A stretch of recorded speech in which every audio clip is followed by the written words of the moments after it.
On a moonlit night in September 2003, the quiet waters of Clinton Lake in DeWitt County, Illinois, became the scene of an unimaginable tragedy that would shake the local community to its core. Three young children, Christopher Ham, 6, Austin Brown, 3, and Kylie Ham, 23 months, lost their lives in what initially appeared to be a tragic accident. At the center of this dark tale was their mother, Amanda Ham, and her boyfriend Maurice Legrone Jr., whose actions that night would lead to one of Illinois' most chilling criminal cases. Amanda Ham's story begins far before that fateful night. Born and raised in central Illinois, she led what appeared to be a normal life until a series of relationships and personal struggles began to darken her path. By her mid-20s, she was a single mother of 3, working to make ends meet and involved in a relationship with Maurice Legrone Jr., a man who would later play a crucial role in the events that unfolded at Clinton Lake. The relationship between Ham and Legrone was troubled from the start. Friends and family members would later testify about witnessing arguments, signs of controlling behavior, and concerning statements about the children. Legrone, who had no biological connection to the children, was known to express frustration about their presence in his life with Ham. Yet few could have predicted the tragic events that would unfold. September 2, 2003, began as an ordinary day. Amanda Ham and Maurice Legrone were driving with the 3 children in Ham's Oldsmobile Cutlass. According to their initial statements, they had decided to take a late-night drive to the boat ramp at Clinton Lake, a common destination for local residents. What happened next would become the subject of intense investigation and debate. At approximately 10:30 p.m., emergency services received a frantic call from Amanda Ham.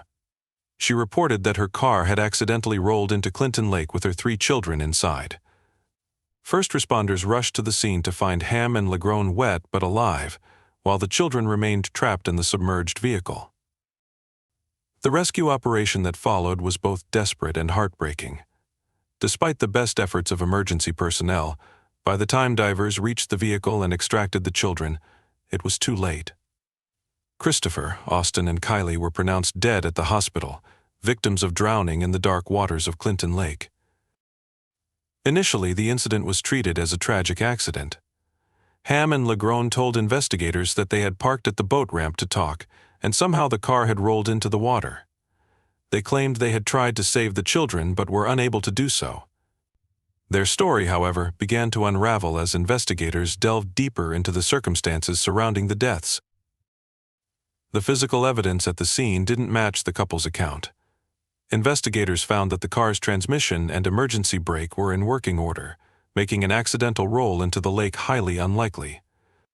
The angle and distance the car traveled also raised suspicions about whether this could have been an accident. More disturbing details emerged as police interviewed witnesses and examined the couple's history.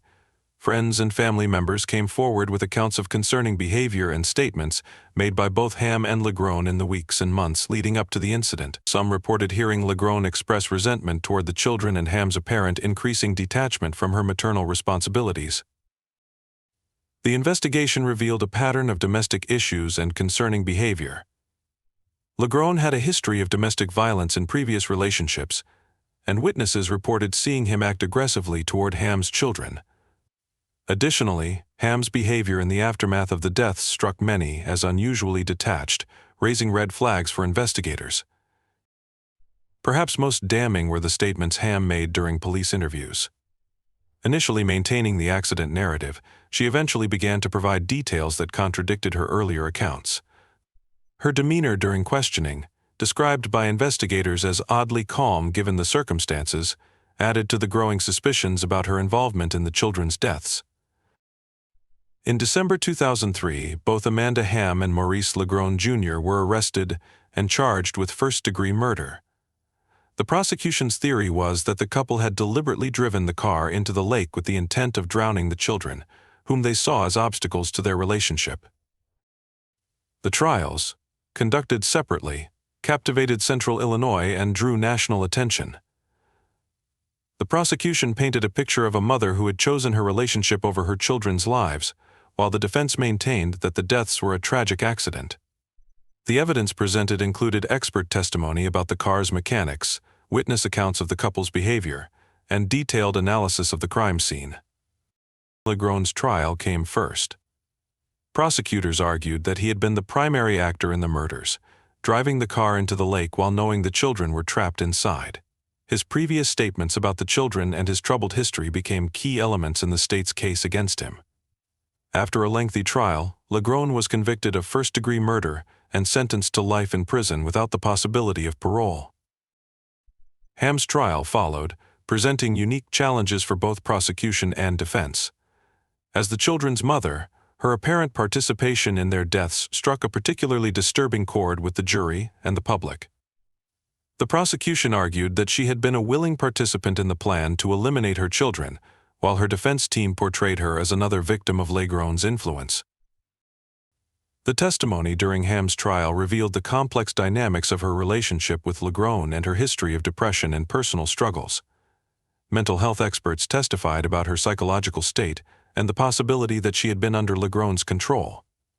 However, the prosecution countered with evidence of her active participation in the events leading to her children's deaths. In a surprising turn, the jury found Ham guilty of child endangerment rather than murder. She was sentenced to 10 years in prison, a verdict that sparked debate about justice and maternal responsibility. The different outcomes for Ham and Legron highlighted the complexities of assigning culpability in cases involving intimate partners and child victim. The aftermath of the Clinton Lake drownings left deep scars on the community. The case raised difficult questions about maternal love, domestic violence, and the protection of vulnerable children. It also led to changes in how local law enforcement approached cases involving child deaths and domestic relationships. Years after the trials, the case continues to resonate with those who remember the 3 young lives lost in Clinton Lake. The deaths of Christopher, Austin, and Kylie became a catalyst for discussions about child protection and the responsibility of parents to protect their children, even in the face of challenging personal circumstances. Amanda Ham's release from prison in 2008 brought renewed attention to the case. Her attempt to rebuild her life, including having more children, sparked controversy and led to new legal battles over her fitness as a mother. The shadow of Clinton Lake continued to follow her, raising questions about redemption and second chances for those involved in the deaths of children. The case remains a subject of study for law enforcement and legal professionals. It highlights the challenges of prosecuting cases involving parent-child relationships and the complex dynamics of domestic partnerships that turn deadly. The different outcomes for Ham and Legron continue to spark discussions about gender justice and accountability in the criminal justice system.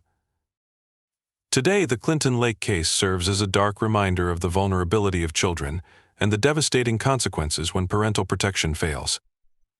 The deaths of Christopher, Austin, and Kylie Ham stand as a testament to the importance of recognizing and addressing warning signs in troubled families before tragedy strikes. The ripple effects of the Clinton Lake tragedy continued long after Amanda Ham's release from prison, revealing new layers of complexity in a case that had already challenged conventional understanding of maternal criminality. The years following her release would bring fresh controversies and renewed public debate about redemption, rehabilitation, and the rights of parents with violent histories. After serving 5 years of her 10-year sentence, Ham's reintegration into society proved to be anything but smooth. She changed her name to Amanda Ware and attempted to start a new life, but the shadows of her past continued to follow her. In 2014, she made headlines again when Illinois child welfare officials took protective custody of her 3 new children, born after her release from prison. The new custody battle brought the Clinton Lake case back into the public eye. Child welfare advocates argued that her involvement in the deaths of her previous children should automatically disqualify her from having custody of new ones. However, her supporters, including some mental health professionals, contended that she had been a victim of domestic violence and manipulation by Legron, rather than an willing participant in the drownings. Detailed psychological evaluations conducted during this period provided new insights into Ham's mental state both during and after the Clinton Lake incident. Mental health professionals noted the complex interplay between domestic abuse, depression, and decision-making capacity that had characterized her relationship with Legron. These findings contributed to ongoing discussions about the role of mental health in criminal justice and child welfare decisions. Meanwhile, Maurice Legron Jr. continued to maintain his innocence from prison, filing multiple appeals and attempting to have his conviction overturned. His legal efforts provided new perspectives on the case as additional evidence and testimonies came to light. Former inmates reported conversations with Legrone that seemed to contradict his public claims of innocence, though these accounts remained legally inadmissible. The investigation techniques used in the Clinton Lake case became a model for similar investigations across the country. Law enforcement agencies studied the methods used to analyze the physical evidence, particularly the forensic examination of the vehicle and the boat ramp. The case highlighted the importance of thorough scene investigation in drowning incidents, even when they initially appear accidental. New interviews with first responders who worked the Clinton Lake scene revealed previously unreported details about that night. Several spoke about the unusual behavior they observed from both Ham and Legrone, noting discrepancies that hadn't seemed significant at the time but later took on new meaning as the investigation unfolded. The impact on the small community of Clinton, Illinois, proved long-lasting. Local residents reported a fundamental change in how they viewed Clinton Lake, once a place of recreation and community gathering. The boat ramp where the tragedy occurred became an unofficial memorial site, with visitors occasionally leaving flowers or toys in memory of the children. The case also influenced changes in how child welfare agencies approach cases involving parents with histories of violent crimes against children. New protocols were developed for assessing risk and determining parental fitness, with the Clinton Lake case serving as a crucial case study in the development of these guidelines. Further investigation into Ham's background revealed a pattern of relationships with controlling or abusive men, starting in her teenage years. This history became central to understanding her vulnerability to Legrone's influence and raised important questions about the intersection of domestic violence and child endangerment. The children's extended family members came forward years later to share their perspectives on the tragedy. Their accounts painted a complex picture of Ham as a mother who had shown both love for her children and troubling lapses in judgment. These testimonies helped create a more nuanced understanding of how a parent could become involved in their children's deaths. Legal scholars continued to analyze the disparate sentences received by Ham and Legrone, using the case to examine gender bias in the criminal justice system and the role of maternal expectations in jury decisions. The case became required study in many criminal justice programs, particularly in courses dealing with family violence and filicide. The Clinton Lake case also influenced media coverage of similar incidents, with journalists and true crime writers noting the importance of examining the complex dynamics of relationships and mental health when reporting on family tragedies. The case demonstrated how simplified narratives of good and evil often fail to capture the full complexity of such crimes. As time passed, new generations of law enforcement officers trained using lessons learned from the Clinton Lake investigation. The case provided valuable insights into the importance of thorough scene documentation, witness interviewing techniques, and the recognition of domestic violence dynamics in family-related crimes. Today, the Clinton Lake tragedy serves as a multifaceted case study in criminal justice, mental health, and child protection. It continues to raise challenging questions about redemption, responsibility, and the protection of vulnerable children in complex family situations. The legacy of Christopher, Austin, and Kylie Ham lives on through the changes their deaths inspired in law enforcement, child protection, and public policy. The case remains a stark reminder of the vulnerability of children and the devastating consequences when family dynamics turn deadly.